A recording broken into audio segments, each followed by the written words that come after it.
I am Clara Jennings, 48 years old. If someone had asked me a few years ago what could shatter my heart into pieces, I would have said a divorce or a serious financial crisis. I never would have imagined that, on a summer afternoon, the person who would make me feel the smallest and most useless would be the very daughter I had spent my youth raising. It happened at the 18th birthday party of Sophia, my only daughter.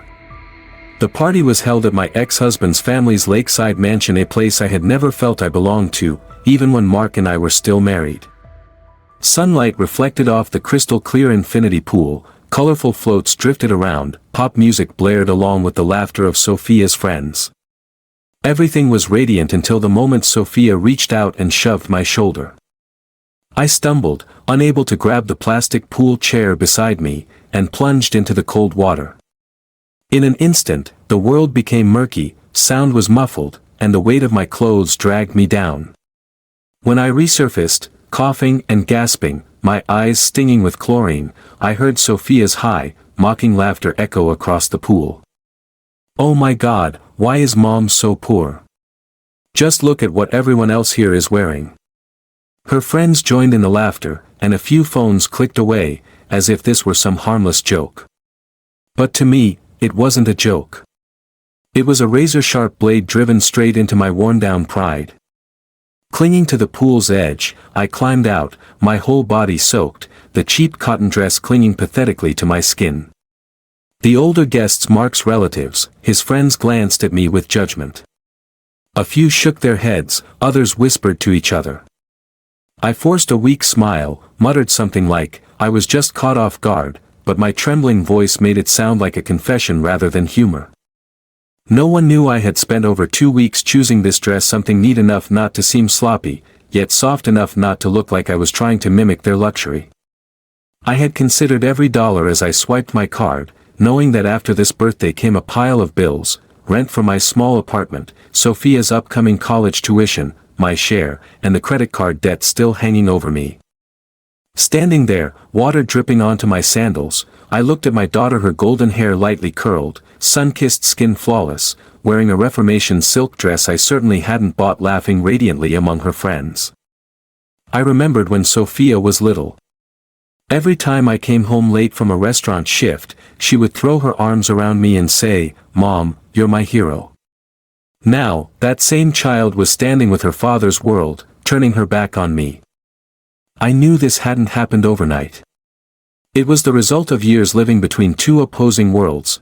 On one side, the rented 2-bedroom apartment in South suburban New York where Sophia and I spent most of our post-divorce life. On the other, Mark's luxurious mansion, with closets full of designer clothes and vacations in Hawaii, where Sophia spent her holidays.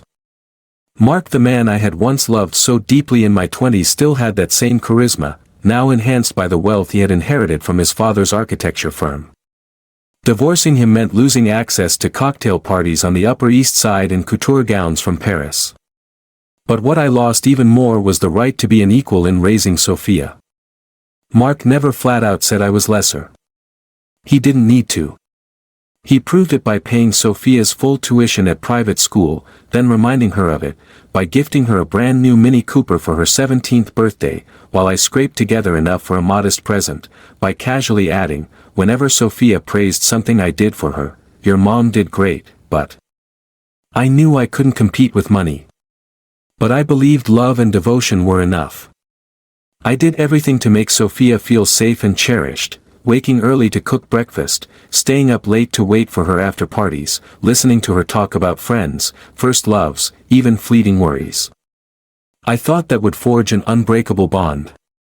But this afternoon, when she pushed me into the pool, I realized that bond had been eroded long ago, perhaps since the day I was no longer polished enough to enter the world she worshipped. I tried to blend back into the party afterward. I smiled, chatted with guests, complimented the cake, helped an aunt take photos with her grandkids. But inside, each passing second etched the memory deeper. I heard Sophia bragging to her friends about her upcoming summer trip to Italy with her father and Olivia, Mark's new wife, and how Olivia was helping Sophia choose outfits for the vacation. I understood then that to Sophia, I was just a part of her life, the less glamorous, less show-worthy part. When the party ended, I helped clear a few plates left behind, even though the hired staff had handled most of it. Sophia posed for one last group photo with her friends, while I tried to slip away quietly. But Mark approached, his polished smile as if we were colleagues at a networking event. "Thank you for coming, Clara," he said, his eyes flicking briefly over my dress, now dotted dry. "Everyone had a great time." I nodded, not trusting my voice not to tremble if I spoke. I left the mansion and took the night train back to my small apartment. Throughout the ride, I stared out the window, seeing my reflection against the blackness outside, dark hair streaked with silver, deep circles under my eyes, my body curled up as if to take up less space. I wasn't just tired from a long evening, I was exhausted from the feeling that I had failed not in earning money, but in holding on to my daughter's respect. That night, I opened my wallet to grab my card before going to the supermarket for a few groceries for the next morning. And I saw it, a folded invitation, printed on thick cream paper. I had received it 3 weeks ago, and since then, it had sat quietly in my wallet, as if waiting for the moment when I was ready to look it in the eye. On the cover, in italic letters, "Class of 1994 Reunion, Harvard Business School." I had planned not to go.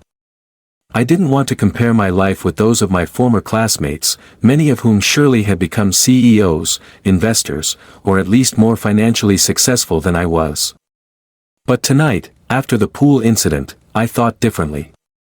Not because I wanted to show off, but because I needed to remember a part of myself that had been forgotten, the part of Clara who was once measured by her intellect and ambition, not by the price tags on dresses or the address of her home. I placed the card on the kitchen table and looked at it as if it were an escape route. And I began to think. Maybe it was time to do something to regain my place, not just in Sophia's eyes, but in my own. 3 days after that birthday party, I still felt as if I hadn't escaped the cold water of the pool. Each morning when I woke, I still heard Sophia's laughter echoing in my ears, the click of phones taking pictures, and the words that struck right into my bones. "Why are you so poor, Mom?" I went to work, still made coffee for customers, still ran the register, still smiled out of reflex. But whenever there was a pause, I looked down at my hands and saw the small calluses along my knuckles, proof of decades of serving, washing dishes, carrying trays. Those hands had once held Sophia, once clasped hers as we crossed the street, once rubbed her back through fevers at night. Now, it seemed their only worth was as the hands of a poor woman. In the evenings, back at the apartment, I sat at the kitchen table, the reunion invitation still in front of me.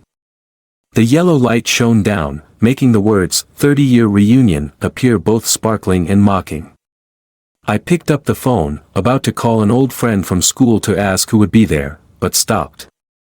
I didn't want to hear a list of glittering names, only to feel smaller again. Instead, I looked for a long time into the small mirror hanging by the door.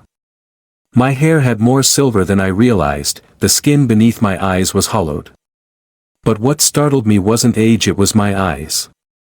There was a dullness there, as if I no longer expected anything from myself.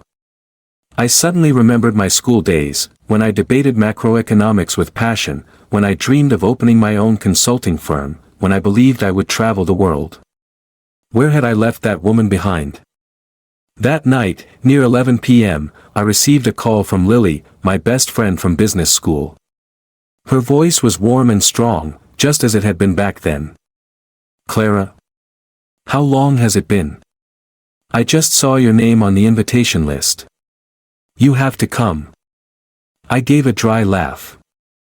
"I don't know. I'm not sure I fit in with that kind of reunion." Lily was quiet for a few seconds, then said, "You're afraid of the comparisons, aren't you? Listen, Clara, I know the past few years have been hard.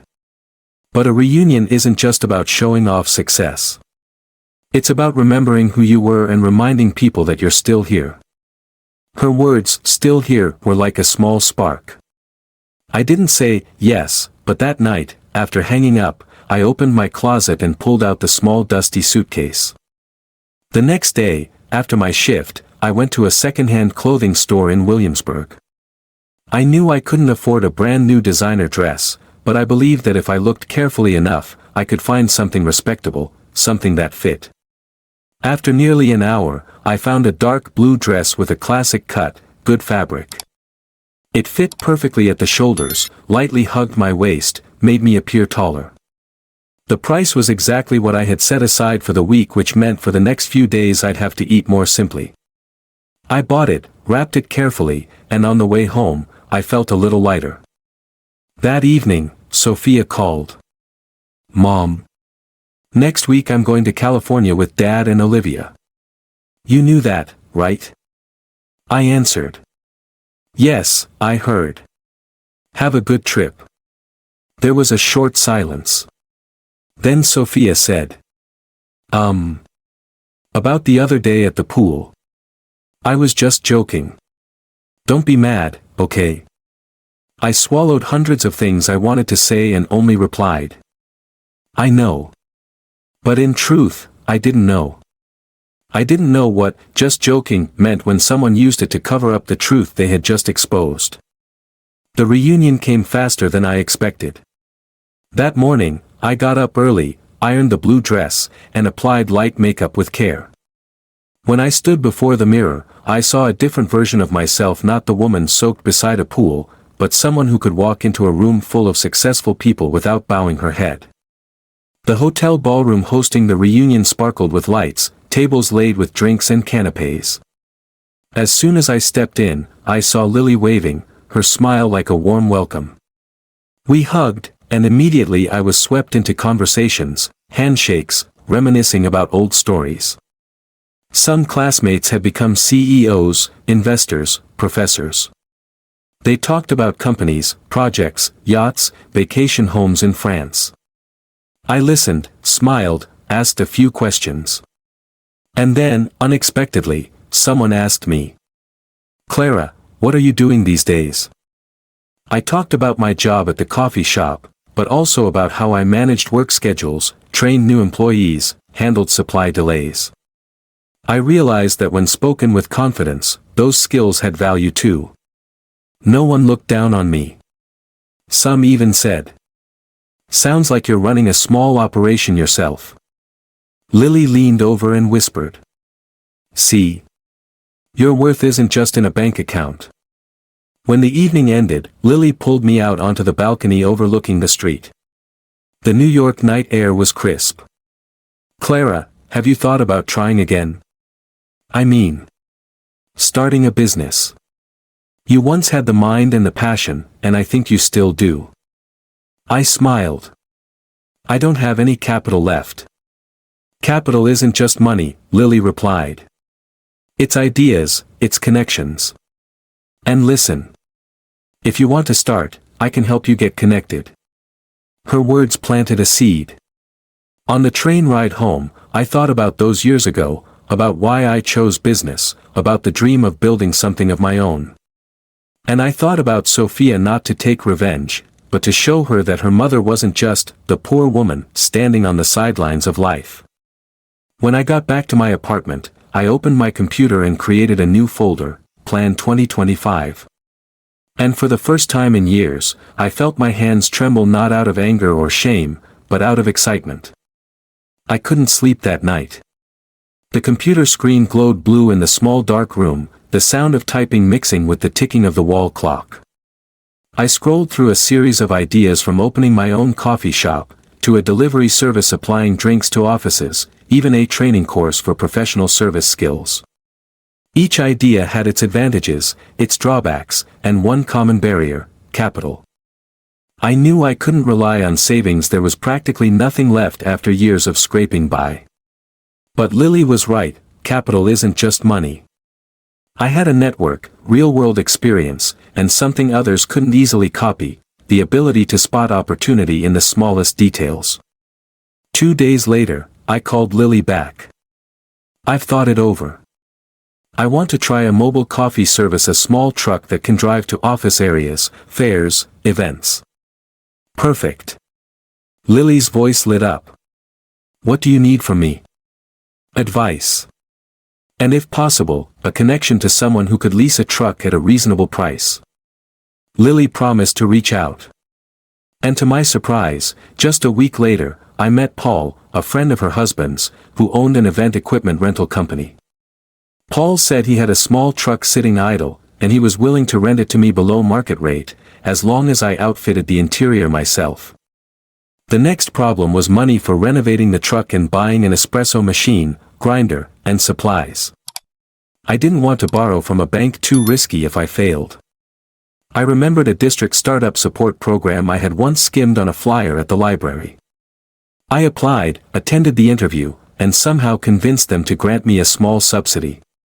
Not much, but enough to start. For the next 3 weeks, my apartment turned into a workshop. I woke at 6 a.m., worked my shift at the cafe until noon, then spent the afternoons and evenings designing a logo, finding coffee bean suppliers, buying paper cups, straws, napkins. I named the project Brew and Go, simple, memorable, and exactly capturing the spirit of the service. When I first got the truck, it looked old and worn. But after Paul and I painted it, installed counters and equipment, and hung up the new sign, it looked entirely different. The day I saw my logo on the side of the truck, I felt something I hadn't in a long time: pride. Lily was the first customer. She stood in front of the truck, bought a cappuccino, took a photo, and posted it online. The picture got dozens of positive comments, some people asking for the location. I created a Facebook page and Instagram account for Brew and Go, updating the daily schedule. In the early days, I parked near the train station, serving office workers in the morning. At first, just a few curious customers, but thanks to good coffee and warm service, they returned, bringing colleagues along. I remember one rainy morning, a customer in a soaked suit waited under an umbrella just to buy a latte from me. When he got his hot cup, he said, "Thanks. You made me feel like I was really being taken care of." That comment warmed me more than the heater inside the truck. But not everything went smoothly. One afternoon, when I parked at a fair, a group of young men mocked me, tried to bargain unreasonably, then walked away laughing. Another time, the espresso machine broke down at peak hour, and I lost dozens of customers. Each time, I heard Mark's voice in my head: "Business isn't easy, Clara." I gritted my teeth, fixed the machine, found ways to win customers back, and reminded myself this was the path I had chosen. A month after launch, I got a call from Sophia. Her voice was excited. "Mom, I saw on Instagram. Did you start a coffee truck?" "Yes, I'm giving it a try. It looks pretty cool. My friends said they liked the name." I laughed, not because of the compliment, but because hearing the word "cool" from my daughter sounded both strange and comforting. Sophia asked a few more questions, then told me about her trip to Italy. I listened, but inside I felt something different. Maybe, little by little, she was beginning to see me with new eyes. One Saturday morning, while I was prepping the truck for an event, Lily stopped by with an invitation card. "Here, I think you should join this." On the card, New York Street Food Festival, Hudson Riverfront. It was a major event, gathering dozens of food and drink trucks, attracting thousands of visitors. I hesitated. The booth fee wasn't cheap, and the competition would be fierce. But Lily looked me straight in the eye.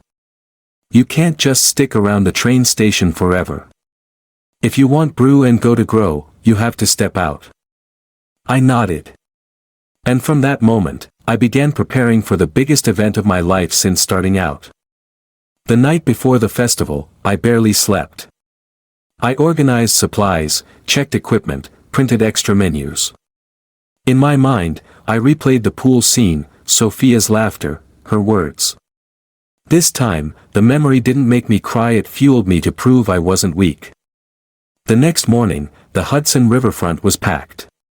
The smells of barbecue, pastries, and coffee mingled. I parked in a good spot, hung my shiny new sign.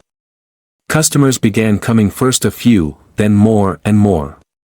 Some took pictures, some asked for cards to book private events. By midday, while I was busy with orders, I looked up and saw Sophia at the end of the line. She wore a jean jacket, hair pulled back, phone in hand. She walked over, smiling a real smile, not a mocking one. "One latte, no sugar." I made the best latte of the day and placed it in front of her. Sophia took a sip, then said, "It's really good. Mom. You're amazing." I didn't answer right away, just smiled. But inside, I knew I had taken a big step forward, not just in business, but in healing what had cracked between us. After the Hudson Riverfront Festival, Brew and Go was no longer just a small name at the train station. Within days, I received a flood of messages asking for my schedule, invitations to cater events, and even an email from an expo company wanting a long-term partnership. Every morning I woke earlier, slept later, but the fatigue now came with excitement. I hired a part-time student, Josh, to help during busy hours. Josh was quick, polite, and had a knack for chatting with customers. Some days, I even let him run the morning shift alone while I met with partners. I knew that if I wanted Brew and Go to grow, I had to learn to trust and delegate. One afternoon, just as I was closing the truck, my phone rang. Sophia's name lit up the screen. "Mom. This weekend. Can I come over to your place? I want to stay for a few days." Her voice was hesitant, so unlike the usual confidence. I tried to keep my tone steady. "Of course. I'll get your room ready." Since the festival, Sophia and I had talked more, but mostly over the phone. This time, she was asking to stay over and I didn't ask why. I just knew that inside me there was a flicker of warmth, mixed with nervous anticipation. When Sophia arrived, I noticed she brought fewer things than usual. That evening, we ate a simple pasta dish I cooked, talking as we ate. Sophia spoke about school, about the pressure of final exams, and about Olivia. "Dad and Olivia have been fighting a lot lately. Did you know? The other day they argued about money, and Olivia stayed out all night." I didn't comment, just listened. I didn't want to turn myself into a place where Sophia could unload her frustrations and then forget about them. But I felt that, somehow, she was trying to find another anchor outside of her father's glamorous world. That night, while I was washing dishes, Sophia stepped into the kitchen, leaned against the counter, and said, "Mom. At my birthday, at the pool, I'm sorry. I didn't think you'd be that hurt." I put the plate down and looked straight into her eyes. "No, Sophia. You did think about it, but you chose to do it. And I wasn't sad, I was hurt. There's a difference." Sophia lowered her head. I didn't say anything more, because I knew sometimes silence makes people reflect more than words do. But inside, I felt that a small crack had begun to mend. Brew and Go continued to grow. I began to think about buying a second truck to expand my reach. Lily remained a quiet companion, frequently calling to check in, sending me information on events, and occasionally stopping by for coffee just to chat. But new success brought new challenges. One Monday morning, I received a letter from the district council, informing me that I needed a full business license if I wanted to continue operating in certain central areas. The application fees were higher than I expected, and without it, I'd lose some of my busiest locations. I spent an entire afternoon sitting in front of the paperwork, feeling like I'd been pulled back to square one. In my head, I heard Mark's voice again, half pitying, half mocking. "I told you, Clara, business isn't just about passion." That evening, Sophia unexpectedly offered, "If you need, I could help a little with money." I was surprised. "Your money?" I saved some from my part-time job at the bookstore. "It's not much, but you can think of it as an investment." I burst out laughing. "Sounds professional. But I don't want you to carry that responsibility." Sophia was firm. "You once said capital isn't just money. But sometimes money is also a way of showing trust. I trust you." Her words made my throat tighten. For the first time in years, I felt not just like a mother to my daughter, but like two women standing on the same side. I accepted the money not because I needed it, but because I wanted to honor its meaning. The licensing process took longer than expected, but eventually I received the official approval. The day I held the license in my hands, I sent a picture to Lily and Sophia. Lily replied, "A small victory, but an important one." Sophia simply wrote 3 words, "Proud of you." One Friday afternoon, as I was closing the truck, Mark appeared. He was wearing a crisp suit, standing on the sidewalk as if he just happened to pass by. "I hear you're doing well," he said with a half smile. "Sophia talks a lot about brew and go." I nodded, not wanting to seem defensive.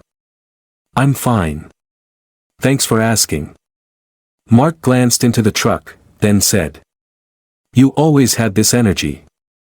If you'd applied it to something else back then, things might have been different." I knew what he meant: our marriage, finances, my status. But this time, I didn't feel the need to defend myself. I simply said, "Things are different. And I'm happy with that." Mark looked at me a moment longer, as if he wanted to say something, then walked away. I saw a hint of bewilderment in his eyes, perhaps because the woman standing before him was no longer the Clara who had once shrank back at the mansion's cocktail parties. That weekend, Brew and Go participated in a fundraiser for the local hospital. I invited Sophia to come along, partly to help me serve, and partly so she could see what my work really was. We worked the entire afternoon, laughing, serving coffee to dozens of customers. When the event ended, Sophia hugged me in the middle of the square, in front of everyone. "Mom. I'm sorry for not seeing you more clearly before." I didn't reply, just held her tighter. But I knew a deep current had truly shifted, and this time, it was carrying the two of us to the same shore. Autumn came quickly, along with the sharp winds sweeping through the streets of New York. I began adjusting the Brew and Go menu to heartier hot drinks, adding hot chocolate for kids, and a few pastries I baked at night.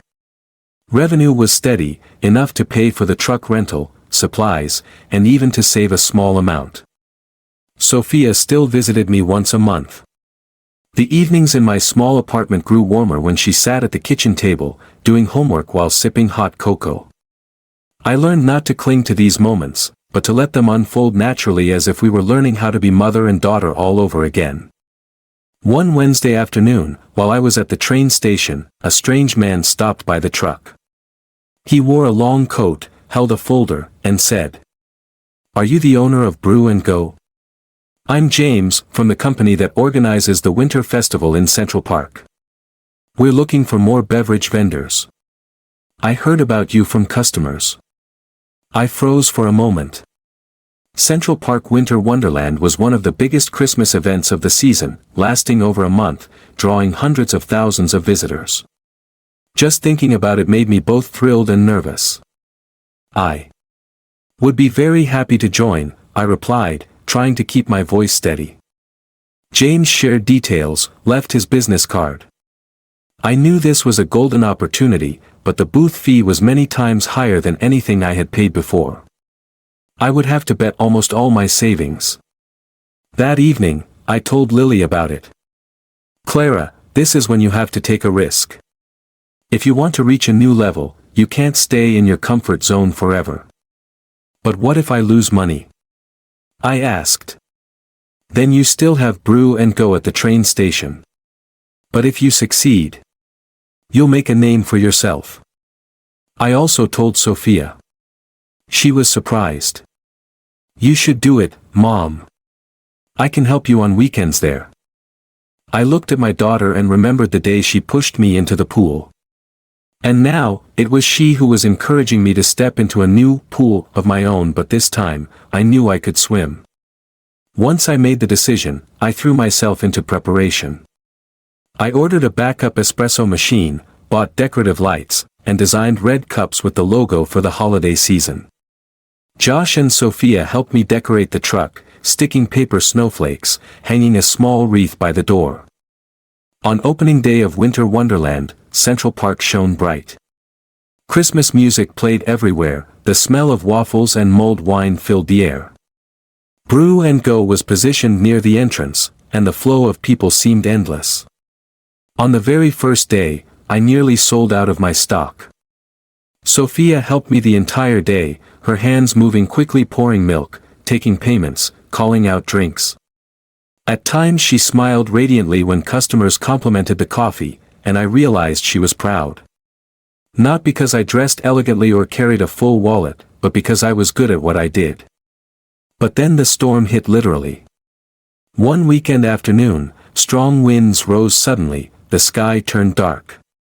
Rain poured down in sheets, customers thinned out.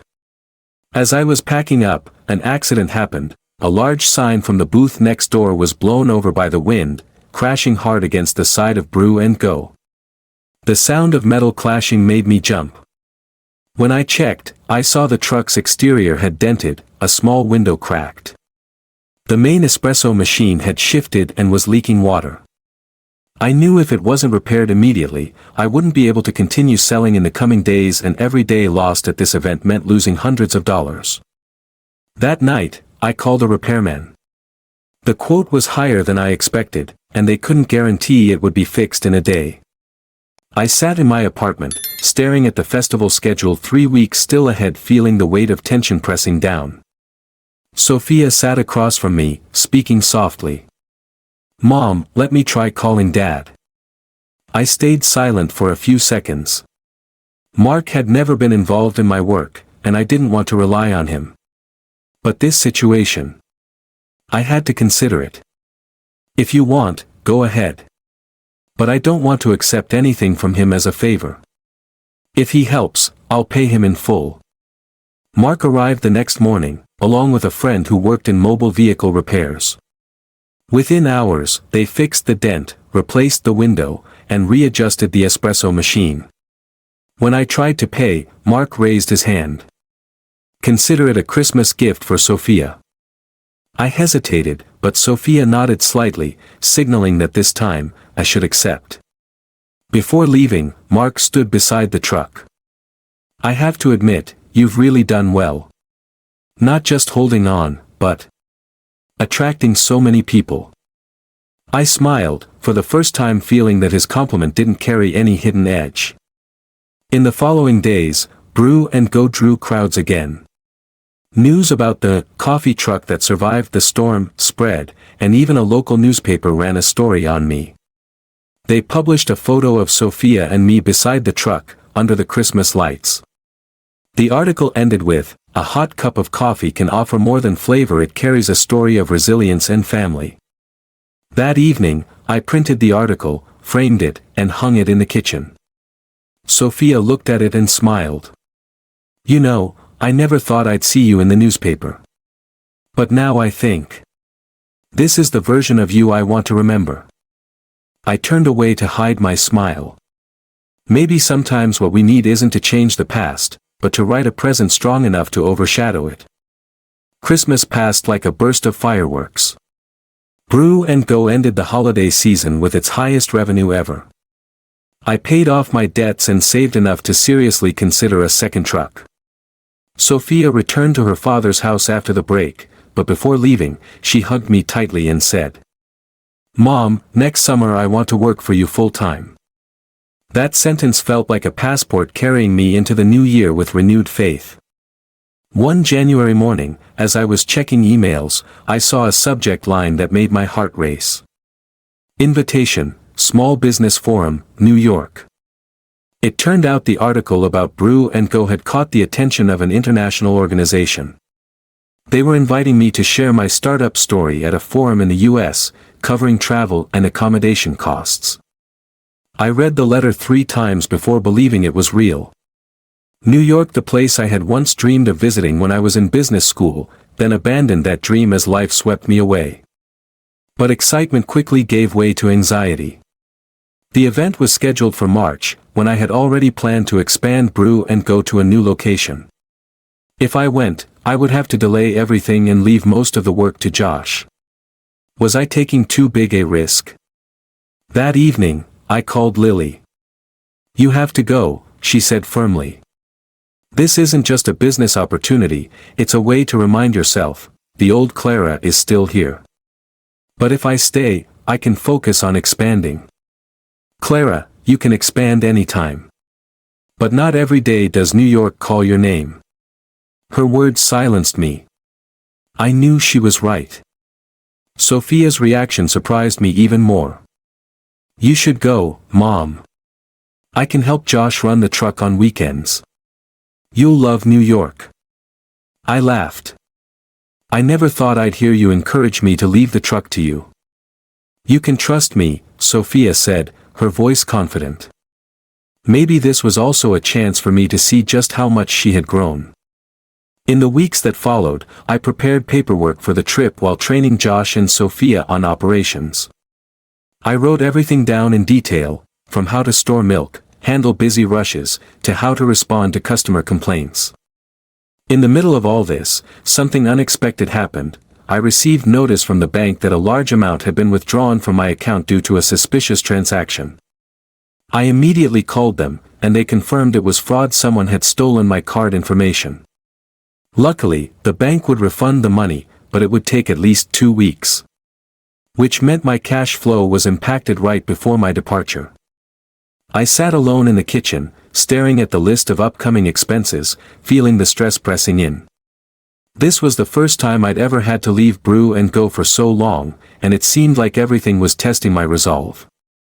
Lily came that evening, bringing 2 cups of coffee from Brew and Go. You're afraid everything will fall apart when you're gone, aren't you? I nodded. Then you have to choose, either stay here forever, or trust in what you've built. She then handed me an envelope. Inside was a small card that read, "No journey worth taking ever comes without risk." The day of my departure, Sophia took me to the airport. She looked more grown up in her thick coat, her hair tied back neatly. Don't worry, Mom. I'll send you a picture of the truck every day. I hugged her, and for the first time, I didn't feel overwhelming anxiety but real trust. The flight was long but smooth. When the plane descended into New York, and I saw the skyscrapers through the window, I felt a part of my old self come alive again, the part that believed I could do anything. The forum took place in a large hotel in Manhattan. I was seated among entrepreneurs from all over the world. When it was my turn to speak, I shared the story of Brew and Go, starting from nothing, overcoming condescending looks, and reclaiming my sense of worth 1 cup of coffee at a time. I didn't forget to mention Sophia, not to blame her, but to talk about how we had learned to see each other again. When I finished, the entire hall rose to applaud. My eyes grew blurry, not from glory, but because I knew I had just marked a new milestone for myself. That evening, back in my hotel room, I received a message from Sophia. Mom, today I sold out before 4 p.m.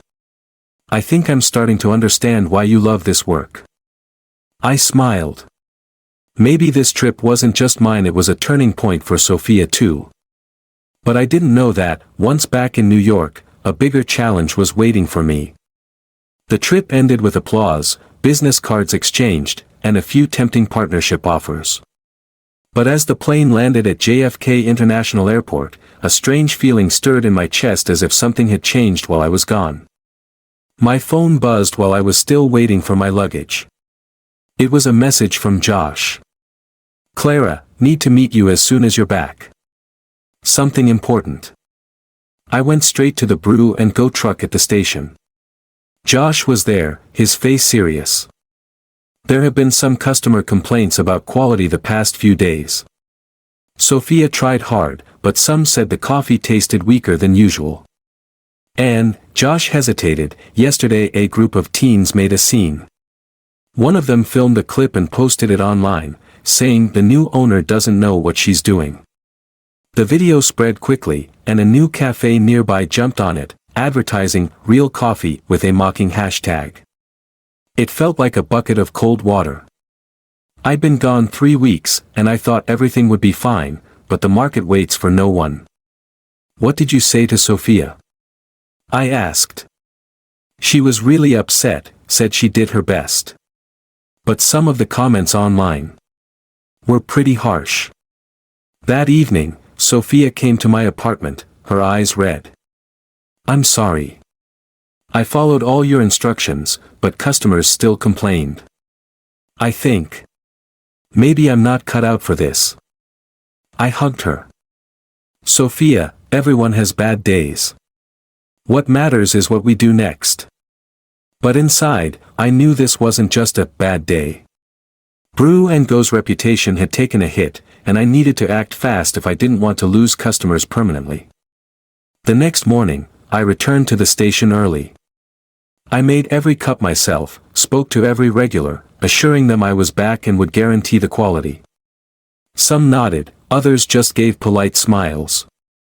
I realized that lost trust was much harder to regain than it was to build. Midday, I saw a middle-aged woman at the end of the line, watching closely. When it was her turn, she said, "I used to be a regular, but I stopped coming after hearing the rumors. Today I wanted to see for myself." I offered her a cappuccino, free of charge. She took a sip and smiled. This is the Brew and Go I remember." Her words fueled me like nothing else. But the difficulties didn't stop. 3 days later, I received a letter from the Winter Wonderland organizers, informing me they would be expanding their vendor list and wanted me to re-interview to ensure standards. It was a new procedure, but I knew it was also a way to filter out vendors with negative feedback. The rumors about Brew and Go had likely reached them. I had 2 weeks to prepare. Which meant I had to pour everything into proving that Brew and Go deserved its spot at next winter's event. Meanwhile, Mark called, his tone hard to read. "I heard about what happened.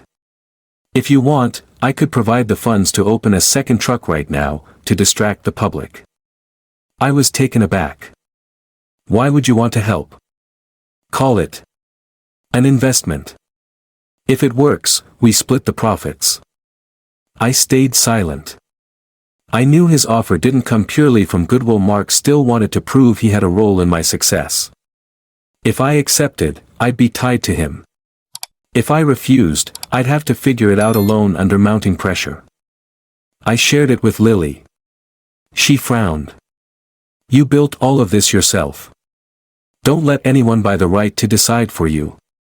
"But if I refuse, I'll have to find another way to save this. You managed with far less before. Don't forget that." Her words took me back to those early nights of starting out, when all I had was an old truck, one espresso machine, and the determination not to quit. That night, I sat down with my notebook and drew up a brand recovery plan.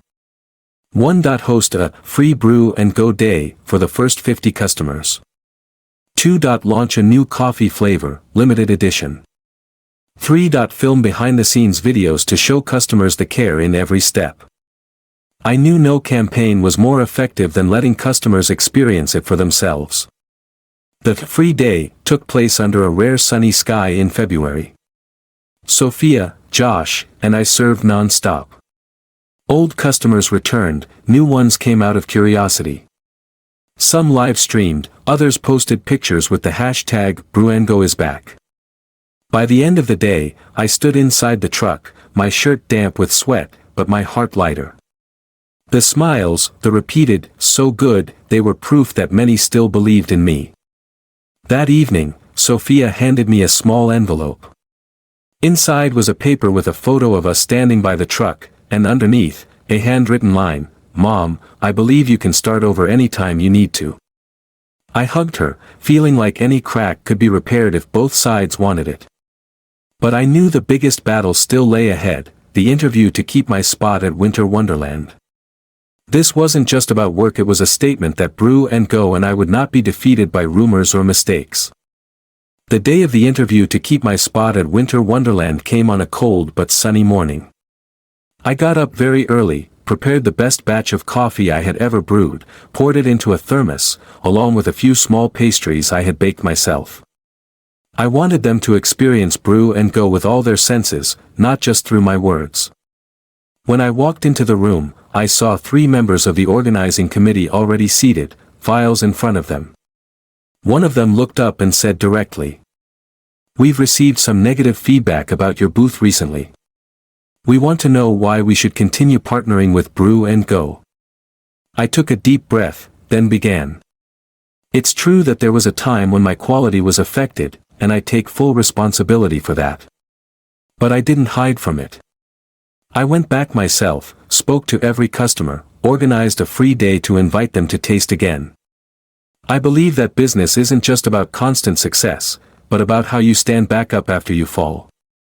I poured coffee into small cups and handed them to each of them. The aroma filled the room. One took a sip and smiled. Yes, this is the coffee I remember from Brew and Go. The interview lasted longer than expected, but when I walked out of that room, I knew I had done everything I could.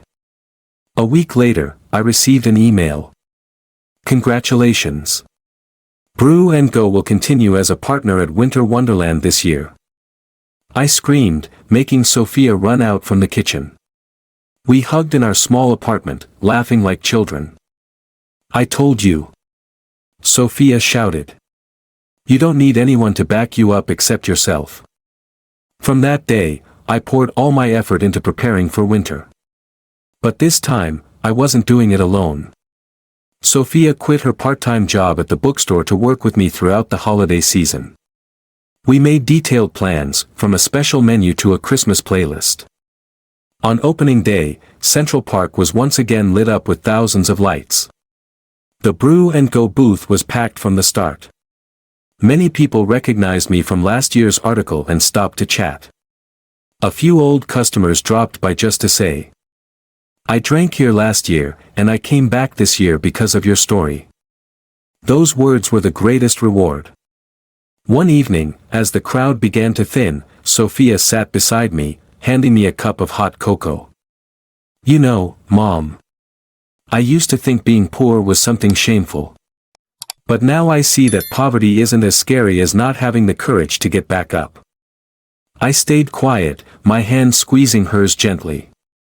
I'm proud of you, Sophia continued, her eyes shining. And I'm proud of myself too, because I learned that from you. On Christmas Eve, Lily showed up unexpectedly with a group of friends. They brought flowers and a sign that read, Brew and Go, the flame that never dies. I laughed and hugged her. I told you, Lily whispered. You didn't just save the business, you saved yourself. The holiday season closed with record revenue and, more importantly, a bonded team. I no longer saw Brew and Go as just work, but as a part of my identity. On an early New Year's afternoon, Sophia and I sat on the steps in front of the apartment, sipping coffee. There were no more silent distances, no more doubtful glances. We talked about the future, maybe a second truck, maybe a permanent cafe. I looked at my daughter, now almost as tall as me, and realized, every material success was small compared to this moment when I knew I had regained the most precious thing of all, my daughter's respect and love.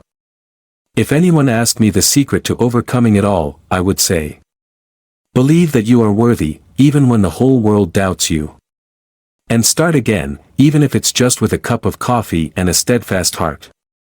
Because I was once pushed into the water and now, I know how to swim, no matter where I am. Lesson learned from the story, being pushed into the pool by my own daughter and hearing the cold words, "Why are you so poor, Mom?" was once the deepest pain of my life. But that very fall taught me that material poverty isn't as frightening as poverty of spirit. When we persevere, stand back up, and start again, time will prove our true worth. The greatest wealth is when those who once looked down on you have to look at you with pride. And sometimes, love can be rebuilt from the very drops of water that once made you flounder.